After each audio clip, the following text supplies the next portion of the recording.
პოლიტიკური გაერთიანება გირჩის წერილი ყოფილდა მოქმედ პრემიერებს. წერილის ავტორები მმართველ პარტიას ვაკის მეორე საარჩევნო ოლქიდან ქართული ოცნების კანდიდატის მოხსნას თხოვენ.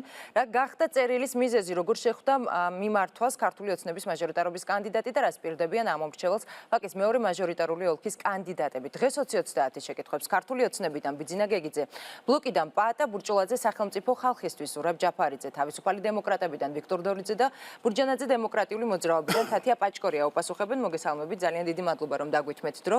აქვე იმასაც ვიტყვი რომ ნაციონალური მოძრაობიდან ელენე ხოშტარიას მოწვევა რა თქმა უნდა გვინდოდა, რა თქმა უნდა დავუკავშირდით ნაციონალური მოძრაობის პრესამსახურს.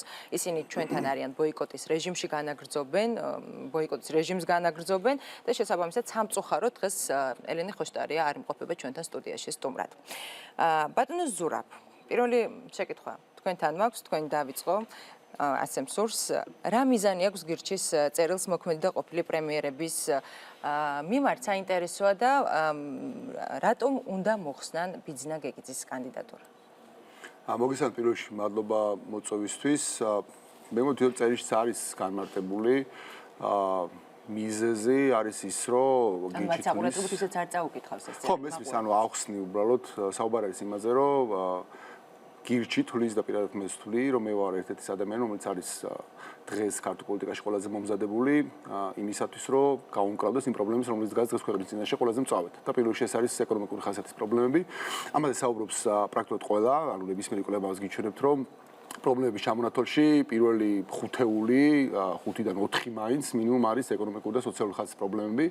მე ვარ ერთ-ერთი ადამიანი, რომელიც წლების განმავლობაში პრინციპში წინასწარმეტყველებას ვაკეთებდი, გამომდინარე მთავრობის ნაბიჯებიდან, თითოეული ნაბიჯი რა შედეგებს მოიტანდა და სამწუხაროდ ყველა არასწორ ნაბიჯზე გამართდა ჩემი პროგნოზი, იმიტომ რომ ეკონომიკას აქვს თავისი კანონები და ამ მხრივ არ გამორჩეული ჩემი აზრით, ეს არის ერთი და მეორე ყველა ის თემა, რომელიც არის დღეს აქტუალური ქართულ პოლიტიკაში, იქნება ეს ეკონომიკური ხასიათის თემატიკა, როგორც არის მაგალითად გადასახადების შემცირება, რადგან თითქმის ყველა პარტია საუბრობს, ბიუროკრატიის ხარჯების შემცირება, მთავრობის ხარჯების ზოგადად შემცირება, როგორ უნდა მივაღწიოთ სწრაფ ეკონომიკურ განვითარებას, მათ შორის ქართული ოცნების სლოგანი არის სწრაფი განვითარება, მათ შორის არა ეკონომიკური ხასიათის თემებიც, როგორც არის მაგალითად ნარკოპოლიტიკის ლიბერალიზაცია, როგორც არის სავალდებულო საფუძვლის სამსახური.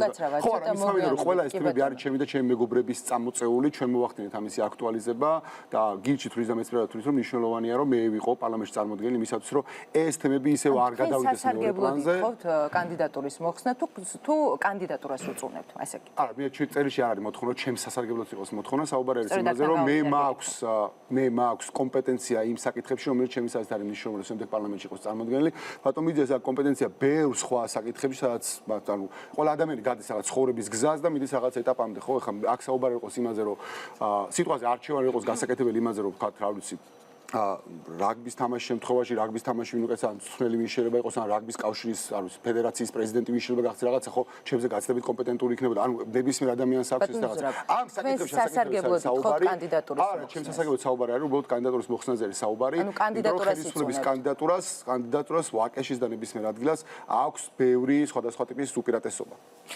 მათ შორის ადმინისტრაციული რესურსი და შემდეგ რაზეც მუდმივად არის საუბარი თქვენი რეაქცია საინტერესოა როგორი იყო, როდესაც ეს ინფორმაცია, ეს გზავნილი წერილი მოისმინეთ და წაიკითხა. სამწუხაროდ მე ვერ გავეცანი ამ წერილს, იმიტომ რომ მაპატიეთ, შემინდეთ, იმიტომ რომ ეხლაც სულ დამაგვიანდა, ვიყავ მცხეთის ქუჩაზე, წვიმა იყო და იქ ამ მრჩეველთან მქონდა შეხვედრა, წინასწარ დაგეგმილი, ერთი კვირით ადრე, მცხეთის 57 ნომერში, ასე რომ მოკლედ უკვე ისაუბრა ბატონო ზურაბმა ხო, ეხლა გავიგე ანუ რეაქცია აქვს. ეგრეთწოდებული არგუმენტები მისი, რატომ უნდა მოხსნა კანდიდატურა.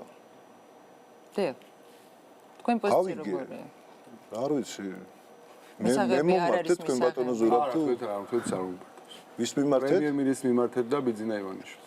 მე არ მიმართეთ. მოქმედი ყოფილ პრემიერ-მინისტრებს მიმართა ზურაბ ჯაფარიძემ. ზურაბ ჯაფარიძემ არ გაერთიანა. გაკითხული არა, მაგრამ ნუ პირდაპირ ვამბობ, რომ გაცილებით უფრო სერიოზული თემებით და საქმეებით ვიყავი დაკავებული. წინასაარჩევნო კამპანიის კუთხით, ასე რომ ვერ გავეცანი. ვფიქრობთ, რომ გავეცნობი საფუძვლიანად.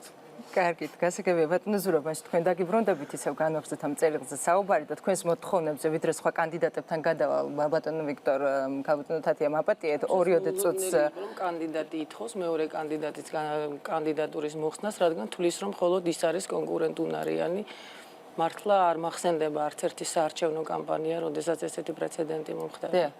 არა უშავს. გირჩი ხშირად გამოდის ხოლმე ისეთი ინიციატივებით, რომელიც ერთის მხრივ არის სიმართლე და მეორე მხრივ არის ინოვაციური, ამაში არაფერი არის განსაკუთრებული.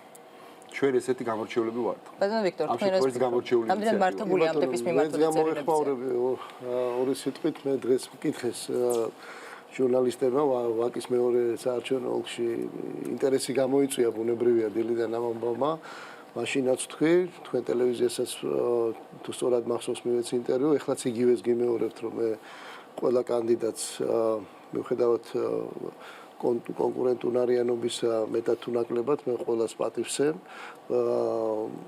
და ჩემთვის ყოველ შემთხვევაში ყველაზე მნიშვნელოვანი არის ის რომ ის არის თუ რას გადაწყვეტს ამორჩეველი. მნიშვნელოვანი არის ის რომ ამორჩეველმა ამას შეხედოს იმ თვალით რომ ჩვენ გვყავდეს უკეთესი პარლამენტი, ჩვენ გვყავდეს პროფესიონალი პარლამენტი, ჩვენ გვყავდეს მრავალფეროვანი პარლამენტი და აქედან გამომდინარე მიიღოს გადაწყვეტილება ის იქნება კონკრეტულ მაჟორიტარ კანდიდატთან დაკავშირებით თუ პროპორციულთან. კიდევ ერთხელ მინდა ყველა კანდიდატს პატივისცემა დაუდესტო. გასაგებია ბატონო ზურაბ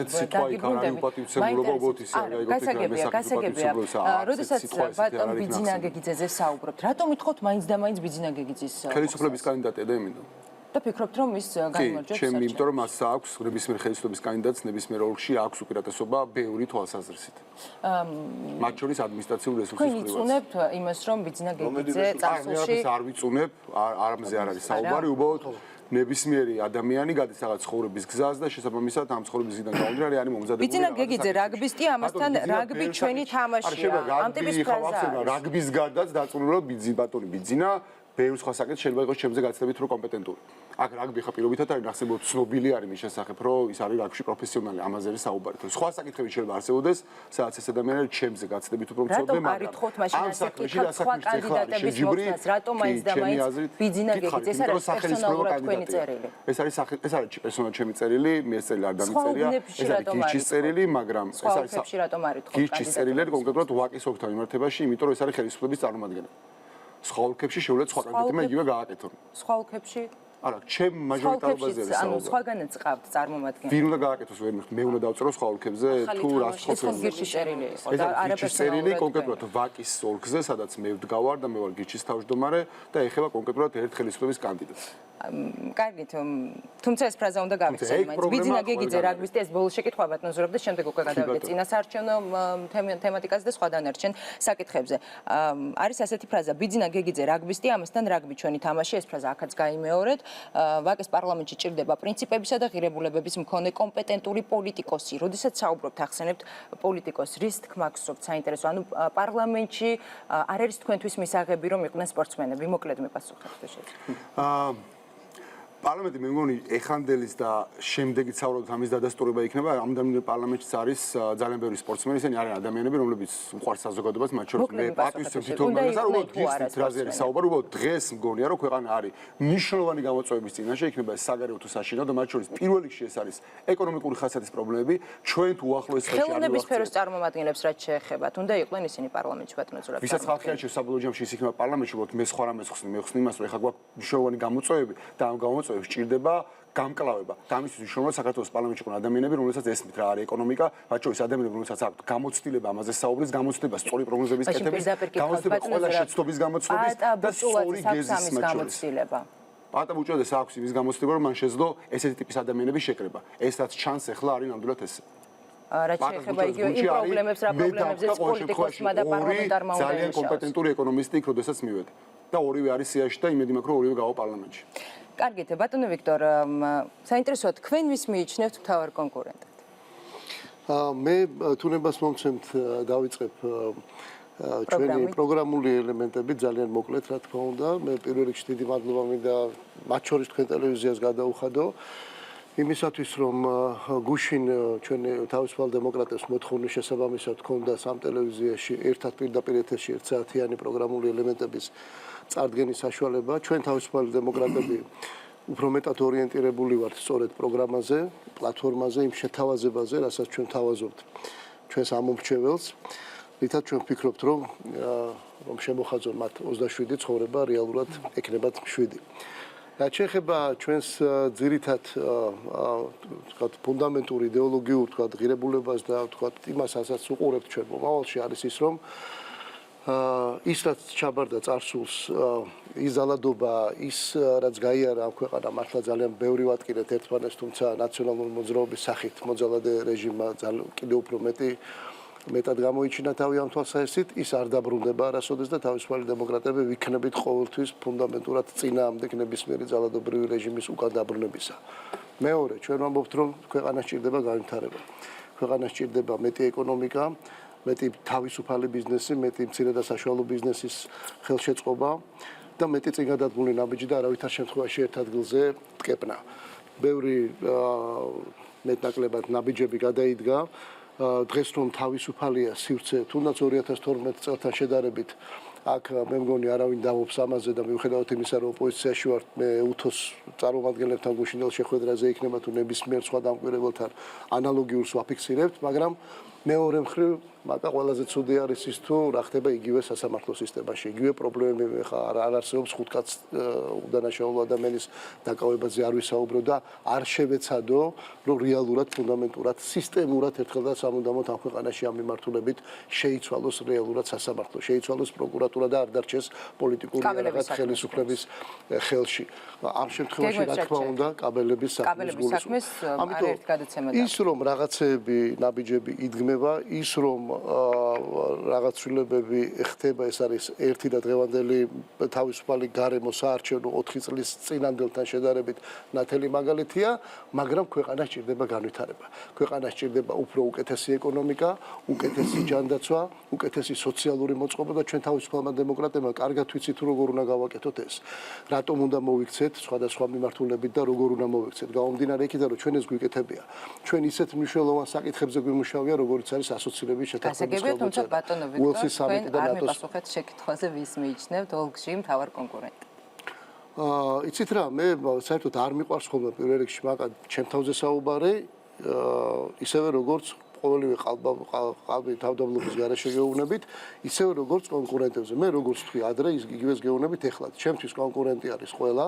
ნუ ეხლა ადმინისტრაციული რესურსები იქნება ეს თუ რაღაც ხელისუფლებასო ყოველთვის უფრო მეტი რაღაც ცების კეთების საშუალება აქვს, შეიძლება ჩემთვის კონკურენტი არის ყველა.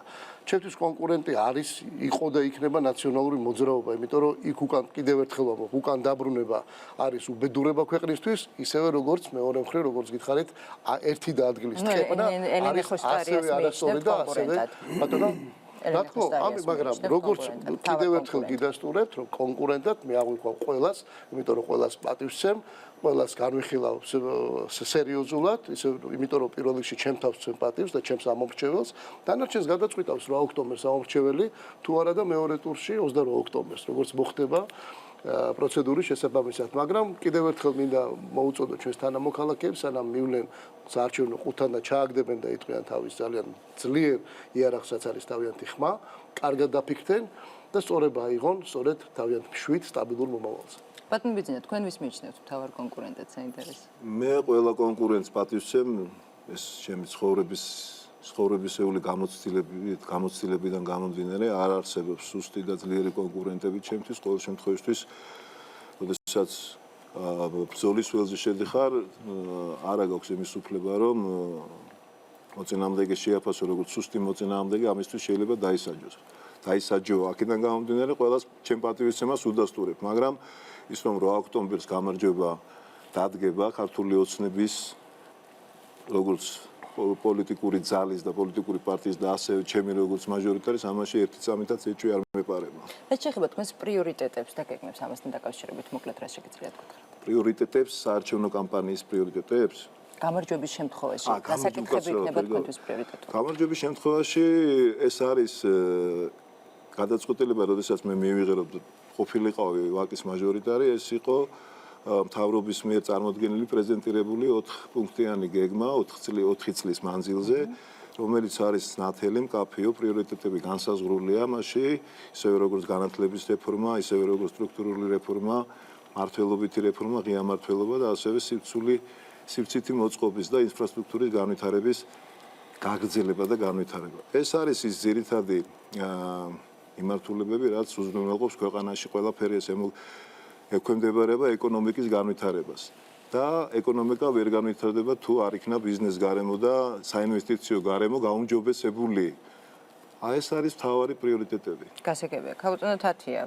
ძალიან დაგჭაგრეთ ფაქტია. არა, რომ ფაქტობრივად არ დავჭაგრულ მოგეცით, თუმცა მაინტერესებს თქვენ ვის მიიჩნევთ მთავარ კონკურენტად, საკმაოდ ძლიერი კონკურენტები გყავთ, ესეც ფაქტია და პრიორიტეტებთან და პროგრამასთან დაკავშირებითაც რომ გითხრათ მოგწონთ. ჩვენ ძლიერი კონკურენტების აღიარება არ უნდა გვაშინებდეს. მე ზოგადად ძალიან შორს ვარ პარტიკულარიზმის მძიმესენისგან, რომელიც 10 წლეულების განმავლობაში, ასე ვთქვათ, არის ფესვგადგმული ჩვენს პოლიტიკურ სპექტრში და აი ეხლაც გადაცემის დასაწყისში მე რაღაცა ძალიან ცუდად მენიშნა ბატონი ზურას ინიციატივა, ბატონ ზურავს მე ძალიან დიდ პატივს ვცემ როგორც ეკონომიკის ექსპერტს და ეკონომისტს, მას ჰქონდა ასპარეზი პარლამენტშიც ნაციონალური მოძრაობის დროს და მე დარწმუნებული ვარ, რომ მას ეხლაც ექნება ასპარეზი და ნამდვილად არ არის საჭირო რაღაცა სხვა კონკურენტების მისამართით რაღაც უპირატესობის დაფიქსირება, მას ისედაც აქვს მისი პროფესიონალიზმის და მისი პროფესიული დივიდენდების გამო ეს უპირატესობა, რომ ის არის ეკონომისტი. ეხლა რაც შეეხება ჩვენს პლატფორმაზე რომ ვისაუბროთ და ჩვენ საარჩევნო გეგმებზე. ძალიან ხშირად საუბრობენ საინვესტიციო გარემოს გაუმჯობესებაზე, სოციალური პირობების გაუმჯობესებაზე, სოციალურ გარანტიებზე და არც ერთი პროდასალური პარტია არ აქცევს ყურადღებას უმუშევართა ფენას, აი უმუშევრების არმიას, რომელიც საქართველოში არის და დასავლეთში სხვათა შორის უმუშევრებს აქვს სოციალური გარანტიები. აი ჩვენ მაგალითად ჩვენი ხელისუფლებაში მოსვლის შემთხვევაში და მე დარწმუნებული ვარ, რომ გარკვეული გუნდი მოვა ამ ხელისუფლებაში, უმუშევრებს ექნებათ შემწეობა. რაც არის წმინდა წყლის, ასე ვთქვათ, ევროპული გამოცდილება და ისინი თავიანთ მოქალაქეებს არ უკარგავენ სოციალურ სტატუსს და ადამიანი ამ ქვეყანაში რომ გაიღვიძებს, ხო შეიძლება ყველა ხვალ ნებისმიერი არც ერთ ადამიანს არა გარანტია რომ ხვალ არ დაკარგავს სამსახურს. ამიტომ ადამიანები ვერ გეგმავენ საკუთარ მომავალს. ჩვენ უნდა არსებული ბიუჯეტის პირობებში არსებული კი 75% ყოფნის, ნუ ეხლა მე ყველაფერზე არ მისაუბრია. არ საუბრობთ ჩვენ ბაზრის გახსნაზე. ჩვენი აი აწერია აქ ერთიანი საქართველო ძლიერი ეკონომიკა. არავინ არ საუბრობს საქართველოს გამთლიანების იდეაზე. და ეს არის უპირველესი თუ საქართველო არ გამთლიანდა, თუ დევნილები არ დაუბრუნდნენ თავიანთ ადგილსამყოფელს, თუ ეს სოციალურად დაუცველი ფენა არ გადაიზარდა, ისეთ ფენა გადახდის უნარიან ფენაში და ამის გახსნაზე როდესაც საუბრობთ, საინტერესოა ანუ რა მიმართულებით გეკმოთ. თუნდაც რუსეთის ბაზრის გახსნა. მე მინდა აქვე დავაკონკრეტო. არავინ არ იფიქროს, რომ უბლოკო სტატუსი, რომელიც ასევე არის ჩვენი საარჩევნო პროგრამის ლაიტმოტივი, ჩვენ გვაიძულებს, რომ უარი ვთქვათ ჩვენს ღირებულებით არჩევანზე. წინააღმდეგ შემთხვევაში მე აქ არ ვიჯდებოდი და მე ამ სარისკო გადაწყვეტილებას არ მივიღებდი, იმიტომ რომ მე ვარ ჟურნალისტი, საკმაოდ წარმატებულად მუშაობდი ჩემს პროფესიაში, შემდეგ გადამვინაცვლე მეცნიერებაში და სწორედ იმ მეცნიერულმა გამოცდილებამ უახლეს ისტორიის პერიპეტიების და ანალიზის შედეგად მივიღე ეს გადაწყვეტილება, როდესაც მოვისმინე პრეზენტაცია ქალბატონი ნინოსი, რომელიც გახლავთ ჩამოყალიბებული პროფესიონალი პოლიტიკოსი, საერთაშორისო სამართლის უბადლო მცოდნე, მე გადავწყვიტე რომ მის გუნდს დავდგომოდი გვერდში. გასაგებია, მოკლედ შეიძლება შემდეგ და ნებისმიერმა ხელისუფლებამ, რომელიც მოვა, უნდა იზრუნოს საკუთარი მეწარმეებისათვის ბაზრის გახსნაზე. აი, ნებისმიერი ვიზიტი უნდა დამთავრდეს ინვესტიციების მოზიდვის რაღაცა პროექტით. იქნება ბაზარი, იქნება ფაბრიკა-ქარხანა, იქნება დასაქმებული ადამიანი. გასაგებია, თქვენ უკვე ფაქტობრივად ისაუბრეთ იმაზე, თუ ვის მიიჩნევთ მთავარ კონკურენტად და დაასახელეთ ბიძინა გეგიძე, ეს უკვე გასაგებია. თუმცა საინტერესოა მიგივე პრიორიტეტები და პროგრამიდან რაღაც ნაწილი მაინც რომ გააცნოთ მაყურებელს. ჩემ პროგრამის შესახებ მე მგონი სადაც ცნობილია, ამაზე არაერთხელ მისაუბრეთ, ჩვენ გვაქვს ძალიან კონკრეტული ხედვა, რომელიც გავსი ამ ქვეყანაში არ ქონია არც ერთ პარტიას და უახლოს მომავალში ვერ ექნება, იმიტომ რომ ეს ერთადერთი სწორი გზა არის. როგორ შეიძლება განვითარდეს ეს ქვეყანა, როგორ შეიძლება განვითარდეს სწრაფად ეკონომიკა, ერთის მხრივ და მეორეს მხრივ როგორ შეიძლება გადავარწმუნოთ ეგრეთ წოდებული სოციალური ფული, ისე რომ ქვეყანაში სიღარიბე არ მოიხმას, მაგრამ მე არ მიყვარს ზოგადად ესეთი დისკუსია, რომელიც არის რაღაცა ლოზუნგების და სადაგზელობის დონე. საქართველოში ლოზუნგები და სადაგზელებით საუბრობს ყველა. ანუ რაღაცებზე რომ საუბრობთ, მაღაზე მაქვს მე საუბარი, მაგიტომ ამბობ მე რომ ყველაზე მომზადებული ვარ. კონკრეტულ რაღაცებზე, მაგალითად, ქალბატონო თათია, თქვენ ახლა საუბრობთ, რომ უმუშევრობაზე შემწეობა უნდა გავცეთ. რამდენის გაცემას აპირებთ, რამდენი მილიონის? 1,200,000-ია. 1,200,000 არ არის საქართველოს მუშევარი არასწორი ციფრი. მე ციფრებით ახლა ვერ დავიწყებ მანიპულირებას და ვერავის ვერ შევიტყვი. ერთ რაღაცას ვიტყვი, ჩვენ აი სოციალურად დაუცველ ფენაზე გავცემთ რაღაც კონკრეტულ დახმარებას. მაგრამ ფსიქოლოგიური დომინანტი რაში მდგომარეობს? ანუ ის ადამიანი მე კითხვა და მე ვსაუბრობ სოციალური დაუცველები არის. ციფრებზე მე არ ვისაუბრებ. შემდეგ ალბათ უნდა მუშაობთ რომ გაცეთ რამდენი რაღაცა არიცი და ჯამში რამდენი გამოგედა ბიუჯეტში ეს ფული საიდან მოიტანოთ არიცით, ხო? ანუ ამაზე არის საუბარი. ბატონი ბიძინათ, ბატონი ვიკაც საუბრობდნენ იმაზე, რომ ეკონომიკა უნდა გამვითარდეს საბ. ბოლო მონაცემი რამდენია საქართველოს ეკონომიკის დისტემპი რამდენია მაგათად ივლისის იცით? ციფრებში 4 მაჟორიტარიზმი ვარ. ბატონო ზურაბ, თქვენ ხართ ციფრების ასე ვთქვათ მეტრი. საარსებო მინიმუმი რამდენია საქართველოში? საუბარი მე ნებისმიერ ადამიანს შეუძლია საქართველოში არის ძალიან ბევრი კარგი თამადა. მე მყავს ძალიან ბევრი მეგობარი კარგი თამადა, ბევრი ნათესავი კარგი თამადა. ყველას უნდა კარგი საქართველო. თქვენს გარდა სხვა ყველა საფრთხეზე როგორც იქ მის მაინც უნდა ვიცოდეთ როგორ იზრდება ეხლა. 2.7 აი ვერ შეგეძიარი 7 თვის ივლისის არის 2.1 საარსებო მინიმუმი რამდენია? კითხვა პასუხის რეჟიმში გადავიდეთ. კი, რატო არა? არა, გამოცდების რეჟიმი არა. აქ საუბარი არის იმაზე, რომ სადაგზავნების ლაპარაკი დამთავრდეს უნდა მათ შორის ამ პოლიტიკაში საქართველოში. მე მგონია, რომ საქართველოს საზოგადოება გაიზარდა იმდენად, რომ ჩვენ ვილაპარაკოთ კონკრეტულ რაღაცებზე. ქვეყანაში განათლება უნდა იყოს კარგი და უკეთესი და ისეთი როგორიც არის ევროპაში, ჯანდაცვა უნდა იყოს კარგი და ადამიანებს უნდა შეეძლოს ჯანდაცვის ხელმისაწვდომი. თუმცა ამ მიმართულებებზე პარტიებში მუშაობენ კონკრეტული ადამიანები, ხომ ბატონო ზურაბ? და ამას იტყვის ყველა. ამაზე პრობლემა არ არის. ანუ რა რეალობა გვაქვს? ეს აისახება რიცხვებში და საერთოდ წავიდეთ. ეს აისახება რიცხვებში. როდესაც მე ვსაუბრობ, რომ მე არა ვარ ეკონომისტი, ქალბატონო თათიანს ვთქვა, მე არა ვარ ეკონომისტი. განათლება არცად ფორმალურად მე ეკონომიკა არ მისწავლა. ხო, მე ვარ მომზადებული და მათ შორის ყველაზე მეტად მომზადებული ვარ ეკონომიკაში, იმიტომ რომ საბოლოო ჯამში პოლიტიკა დადის თავიდან ბოლომდე რიცხვებამდე და მე მგონია, რომ ქართულ პოლიტიკაში არის სწორედ ესეთი ადამიანების ადგილი. მაჟორიტარი როგორ გახდეთ ვერ გამოვადგებით თქვენ ქვეყანას. არა, ნებისმიერ შემთხვევაში გამოვადგენ, მაგრამ მაჟორიტარს ამ შემთხვევაში არ აქვს მნიშვნელობა. მაჟორიტარი კი თუ არის. საუბარი იმაზე, რომ პოლიტიკაში უნდა იყვნენ ადამიანები, რომლებიც არიან ამისთვის მზად. ამაზე მაქვს საუბარი და მათ შორის ამ წერილს პათოსი იყო ამაზე და არავის შეურაცხყოფელი იქ არაფერი არ ყოფილა. უდასტურებ ჩემ პატივისცემას ყველას. უბრალოდ ამ საქმისთვის გონია, რომ მე ვარ ყველაზე მზად და მათ შორის გონია, რომ ვაკე არის ის ადგილი, რომელიც სხვათა შორის ყველაზე ხშირად ირჩევდა ოპოზიციონერებს. მე მგონი ერთხელ ყავს სახელმწიფო კანდიდატი არჩეული და ეხაც დიდი იმედი მაქვს, რომ ოპოზიციონერს აერჩევენ და გონია, რომ ყველაზე მომზადებული კანდიდატი უნდა გახდეს. რეკლამის დრო რამდენიმე წუთში დაუბრუნდებით პირდაპირ ეთერში დაგველოდეთ. უკანონო შენ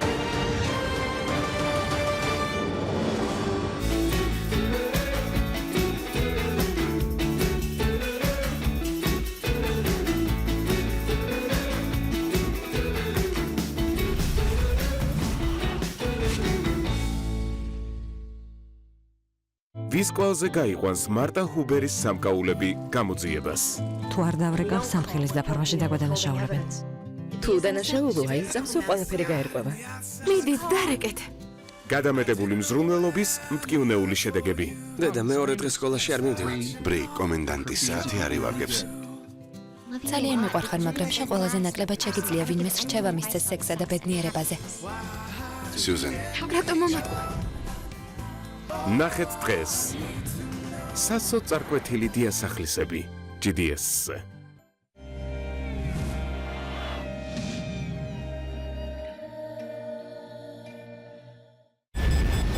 15 სექტემბრიდან ტომ ჰენქსი კლინტ ისტვუდის ფილმში სალი ჰადსონის სასწაული.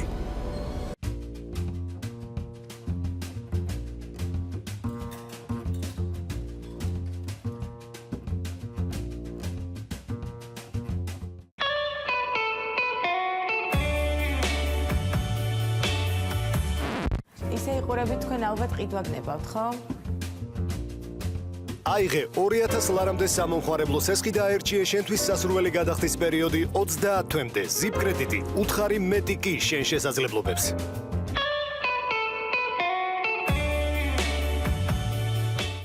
საარჩევნო ადმინისტრაცია შეზღუდული შესაძლებლობის მქონე ამომრჩევლებს 8 ოქტომბრის არჩევნებისთვის სხვადასხვა სერვისს თავაზობს. ფიზიკური შეზღუდვის მქონე ამომრჩევლებს ადაპტირებულ უბნებზე ხმის მიცემის სპეციალურ კაბინას. უსინათლო ამომრჩევლებს ბიულეტენის შესავსებ ჩარჩო ფორმას და მცირე მხედველ ამომრჩევლებს გამადიდებელ ლინზას. სვენად აქვეითებულ და ყრუ ამომრჩევლებს ხმის მიცემის ამსახველ პოსტერს. ინფორმირების მიზნით უსინათლო პირთათვის ცესკოს ვებგვერდი ადაპტირებულია. კანდიდატებისა და საარჩევნო პროცედურების შესახებ ინფორმაცია მისაწვდომია აუდიო ფორმატში. საინფორმაციო ვიდეორგოლები უზრუნველყოფილია სურდო თარგმანით. საუბნო საარჩევნო კომისიების 47,000-ზე მეტმა წევრმა გაიარა სწავლება შეზღუდული შესაძლებლობით მქონე ამომრჩეველთა მომსახურების შესახებ. 2012 წლიდან დღემდე ადაპტირებული უბნების რაოდენობა 102-დან 1115-მდე გაიზარდა. CESCO დემოკრატიის სერვისი. ფული გჭირდება? Sissilungi, CESCO online. 22 სექტემბრიდან. ჩვენ უნდა გვეზიზღებოდეს ჩვენი მტერი. რა თქვი რამდენი არიან? შესანიშნავი 7-ეული. ჩვენ დავძლევთ უმუშევრობას. ხელშეუწყობთ მცირე და საშუალო ბიზნესს, რომ იგი გახდეს მთავარი დამსაქმებელი. უმუშევრები 6 თვის განმავლობაში მიიღებენ უმუშევრის შემწეობას. 500 ლარამდე ხელფასი აღარ დაიბეგრება. საშემოსავლო გადასახადს შევამცირებთ 12, ხოლო მოგების გადასახადს 10%-მდე. დღეგეს გადაიხდიან 200,000 ლარიდან. ეს გააძლიერებს ეკონომიკას. მე ვიცი ეს როგორ გავაკეთო. ხარი დაუჭირეთ ნინო ბურჯანაძე დემოკრატიულ მოძრაობას. შემოხაზეთ ნომერი 3. მოდით არჩევნებზე. შემოხაზეთ ნომერი 3. ჩვენ განვახორციელებთ პროექტს ქართული კერა. ახალგაზრდა ოჯახებს უზრუნველყოფთ საცხოვრებელი ფართით საბაზრო ღირებულების მესამედის საფასურად და ყოველწლიურად მინიმუმ 100,000 კვადრატულ მეტრ ფართს გადავწევთ. დავაწესებთ დედის ხელფასს და დედებს შვილის აღზრდის 3 წლიანი პერიოდი ჩაეთვლებათ შრომით სტაჟში. მე ვიცი ეს როგორ გავაკეთო. მოდით არჩევნებზე. შემოხაზეთ ნომერი 3.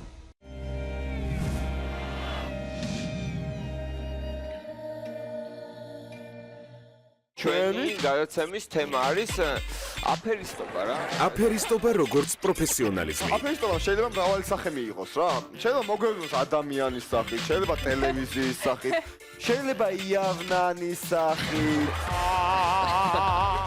როგორია ილუზიონისტობა ქართულად.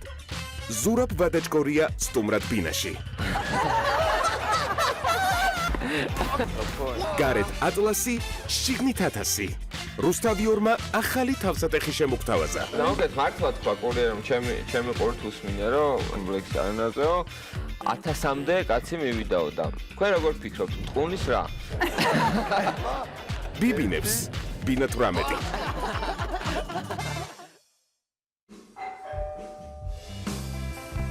საღამოს გასართობი გადაცემების სპონსორია Vivus-G, ფული თანამედროვე ხალხისთვის.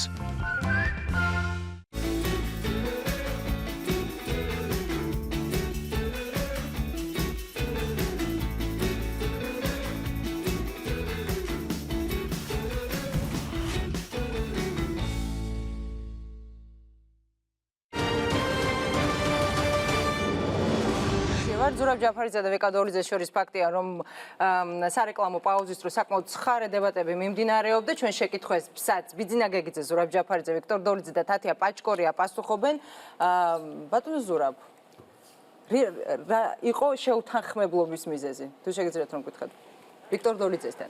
საუბარი იყო თავისუფალი დემოკრატების ერთ-ერთი ინიციატივაზე, რომელიც გულისხმობს 500 ლარიანი მინიმალური ხელფასის შემოღებას ქვეყანაში და უბრალოდ დებატობთ იმაზე და უხსნიდი ბატონ ვიქტორს, რომ ისეთ ქვეყანაში როგორც არის საქართველოს, ერთის ღარიბი ქვეყანა და სადაც უმუშევრობა ისე საკმაოდ მაღარია, მინიმალური ხელფასის დაწესება, ეს არ არის ზურაბ ჯაფარიძის მოგონილი, ეს წერია ნებისმიერ ეკონომიკურ სახელმძღვანელოში. მე არ ვიცი არც ერთი ეკონომიკის სახელმძღვანელო, სადაც ამისგან განსხვავებული აზრი წერია. ეგეთი არ არსებობს უბრალოდ ბუნებაში. მინიმალური ხელფასის დაწესება ნიშნავს, რომ უმუშევრობას ავწევთ, არ უმუშევრობა გაიზრდება ქვეყანაში, იმიტომ შედეგი იქნება ის, რომ ქვეყანაში ყავს მოსახლეობის საკმაოდ დიდი რაოდენობა, საქართველოში სამუშაო არ იშოვება და ეს ჩანს ყველგან და არიან ადამიანები, რომლებიც ზად არიან, რომ იმუშაონ არა 500 ლარზე, არამედ 480 ლარზე, 450 ლარზე, 400 ლარზე, 300 ლარზე, 200 ლარზე. ადამიანები მუშაობენ 150 ლარზე. ამ ადამიანებს ვეუბნებით, რომ შენ სამსახურს ვერ იშოვი სამუშაოს, ან შენ უნდა გადახვიდე შავ ბაზარზე. ან უნდა დამალო შენითი შრომითი ურთიერთობები. შედეგი ესეთ ტიპის ინიციატივას ექნება ყველა შემთხვევაში ესეთი, იმიტომ რომ ეს არის ესეთი არის ეკონომიკის კანონი და მორჩა.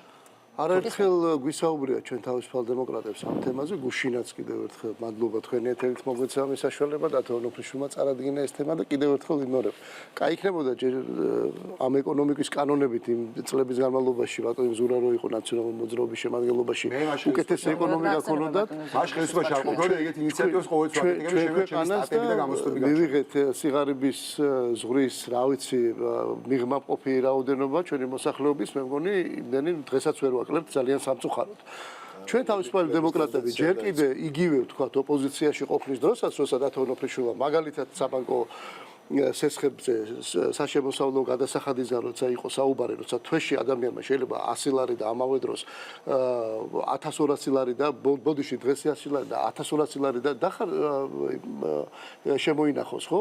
და მან მისთვის ეს რამდენად მნიშვნელოვანია და რამდენი ამგვარი ადამიანი ყავს რომელთა საბაკოს ესხები ესე ძალიან დიდ ტვირთად აწევთ წარმოიდგინეთ და ოპოზიციაში მყოფი პარტია ამას რომ მიაღწევს რომ ის გააკეთოს ეს არის ის კარგი შედეგი ჩემს აზრით რომელიც თითოეულ მოქალაქეს გამოადგება იგივე ხელფასებთან დაკავშირებით ჩვენ პირდაპირ კი არ ვამბობთ რომ მოვდივართ ხელისუფლებაში და 500 ლარს დაუნიშნავთ ყველას და აბა ვინმე ბიზნესმენი კაი ბიჭია და ამაზე ნაკლები მიცეს თავის დასაქმებულს შემთხვევაში ჩვენ ვამბობთ იმას რომ 4 წლის განმავლობაში ჩვენ ვაპირებთ 10 მილიარდით საინვესტიციო გარემოს გაზრდას საქართველოში ეს ეტაპობრივი ნაბიჯებია რომელიც სამუშაო ადგილს შექმნის რომელიც სამუშაო ადგილებს შექმნის რომელიც მე გაცდიდი თქვენ ბატონო ზურა რომელიც ცირე და საშუალო ბიზნესს განავითარებს იმ დონემდე რომ უფრო მეტი სამუშაო ადგილის შექმნა შეგეძლება ის გაიზრდებოდა ეკონომიკის გაზრდის გარეშე ვერაფერს ვერ მიცემ და შენ ესეთ კაბალურ ვითარებაში ადამიანი ამუშაო როგორშიც დღეს უწევს და ესეთი შრომითი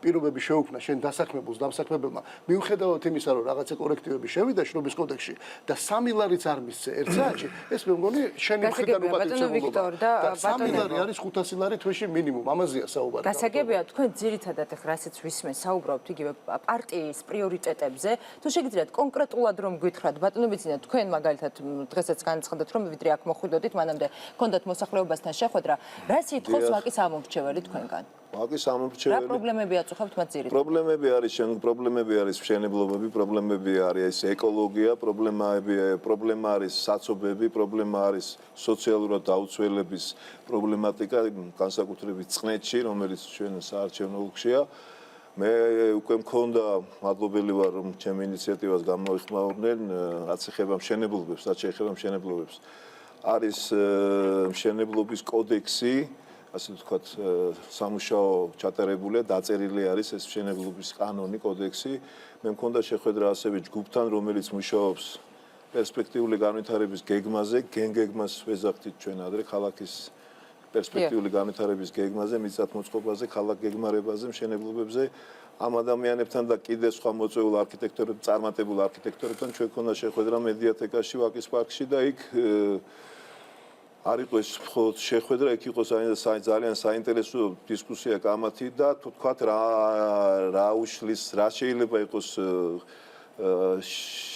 შემნელებელი, თქვათ პროცესის, თქვათ იგივე რომ ეს გენგეგმას დაჭირდება მერე როდესაც გაიშლება ეს გენგეგმა ნორმებში და კანონებში საპარლამენტო მხარდაჭერა და კანონი უნდა შევთანხმდეთ კანონზე ეს არქიტექტორებიც, ურბანისტებიც, მშენებლებიც, დეველოპერებიც რომ დავიცვათ ეს კანონი, ისე როგორც მოძრაობის წესები ახსენა მე მგონი აქ ვიღაცა. მე მიმართე წერილით ბატონ ღებრიშვილს რადარების დაყენებასთან. აი ეს იქნება ეს პარლამენტი გაცილებით უკეთესი პარლამენტი იმით უნდა იყოს რომ იქ გაცილებით ჯანსაღი პროცესი უნდა იყოს თქვა კანონის შემოქმედების და ის პრიორიტეტი თქვა ამ შემთხვევაში როდესაც მშენებლობაზე ვსაუბრობ და მშენებლობის კოდექსზე სწრაფ რეჟიმში უნდა იქნეს უზრუნველყოფილი კანონმდებლობით და სხვადასხვა ნორმატიული აქტებით. რაც შეეხება ეკოლოგიას, აქ მე მგონი აქ ჩემი ერთ-ერთი მთავარი მესიჯი არის მოქალაქეური პასუხისმგებლობა. როდესაც ეკოლოგიაზე ვსაუბრობ და როდესაც მწვანე ვაკეზე ვსაუბრობ, იმიტომ რომ მე როდესაც პირველივე შეხვედრებიდან გავაჟღერე რომ მწვანე ვაკე გვჭირდება, ჩვენ სუფთა ვაკე გვჭირდება, ჩვენ გვჭირდება ვაკე, სადაც სივრცეები ჯანსაღი ცხოვრებისთვის იქნება გაცილებით მეტი. ეს მესიჯები მე დღეში ხვდები მინიმუმ 300 ამომრჩეველს.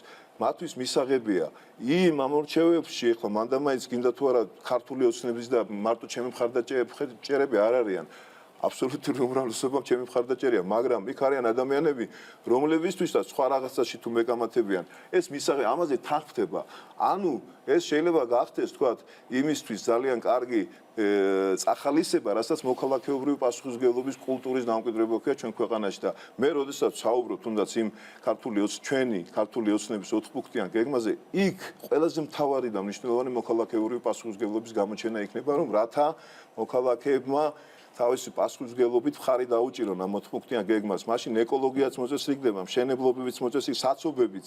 როდესაც საზოგადოებრივი ტრანსპორტი, მოთხოვრის ავტობუსები უნდა შემოვიდეს ახლა ეკოლოგიურად სუფთა ავტობუსები სექტემბრის თვეში, როგორც ჩემთვის არის ცნობილი და პირდაპირ, ასე ვთქვათ, კავშირში ეკოლოგიური სიტუაციის გაუმჯობესებასთან. აი ამასთან ყველაფერს და ნაგვის დაყრაზე აღარ ლაპარაკობ.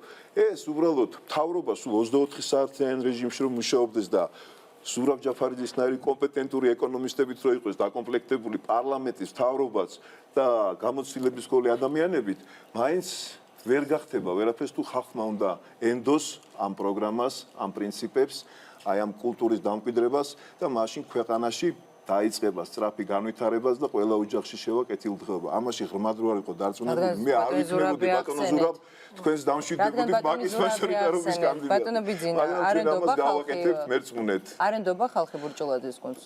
ბატონო? არენდობა ხალხი რადგან ბატონი ზურაბი ახსენეთ თქვა. ბურჭულაძის გუნდს.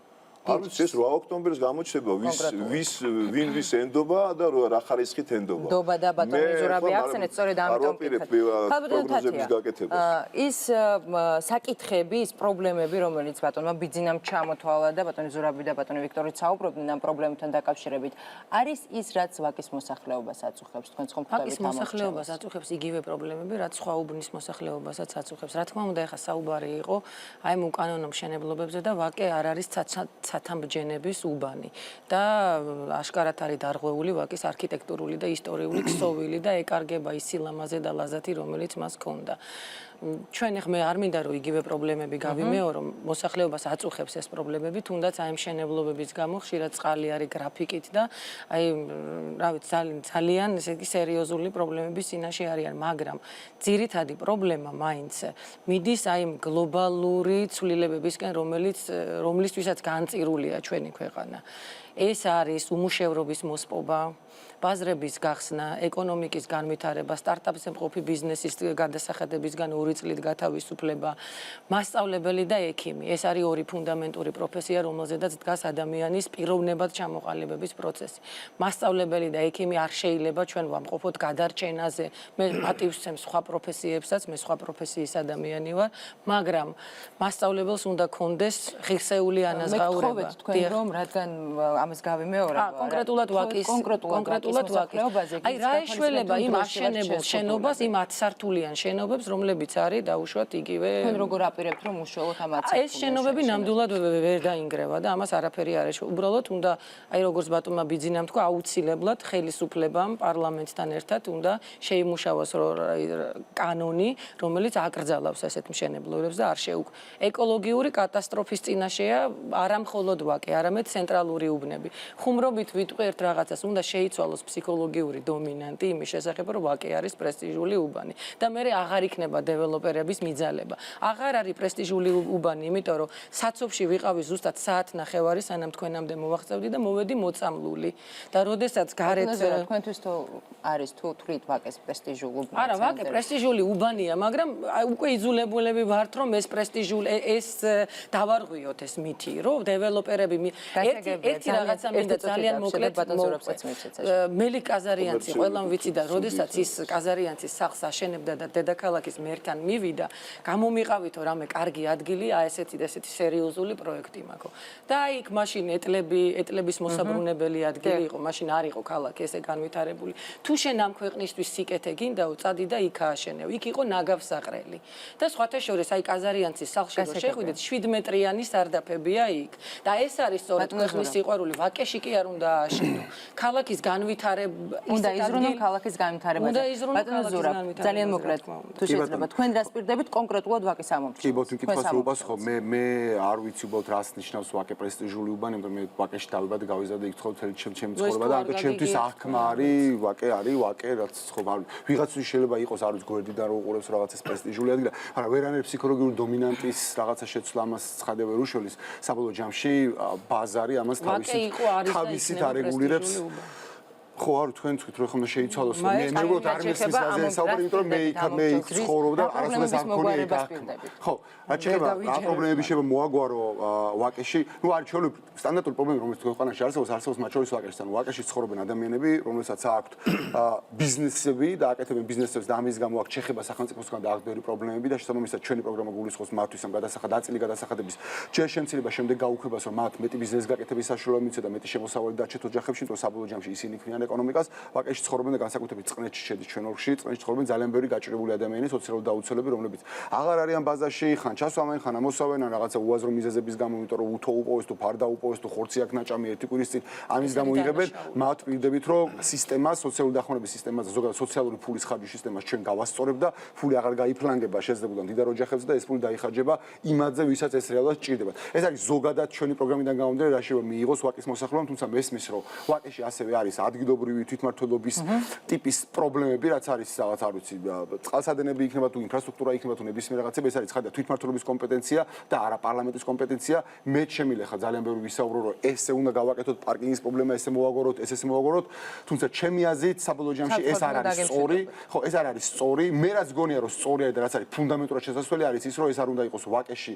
როგორი ინფრასტრუქტურა გაკეთება, გზა დაიგება, ხიდი გაკეთება თუ კანალიზაცია როგორ გამოიცემა რაღაცა, ეს არ უნდა იყოს ნარმანიას გადასაწყვეტი და ზოგადად ეს არის ჩემი აზრით სულად იდიოტური სისტემა, როდესაც ნახევარი საქართველოს ცხოვრობს თბილისში და მას ყავს მერი და მეორე ნახევარი საქართველოს სადღაც დაშლილები არიან და თავთავისი პარტნიორები და სამომავლოდ განვაგრძელოთ ამ თემაზე. ვაკე, ანუ თუ ჩვენ გვინდათ ვაკის მოსახლეობა უნდა გადაწყვეტოს, მათ შორის პარკირების წესები იქნება, როგორ დაარეგულებს საცილობის პრობლემას, როგორ დაარეგულებს არ ვიცი, ჟოლობების პრობლემას და შემდეგ ეს უნდა გადაწყვეტოს ვაკელებმა, იმიტომ რომ ვაკელებზე უკეთესად ეს პრობლემები არ იცის არავინ არც თბილისის მერიაში და არც მთავრობაში.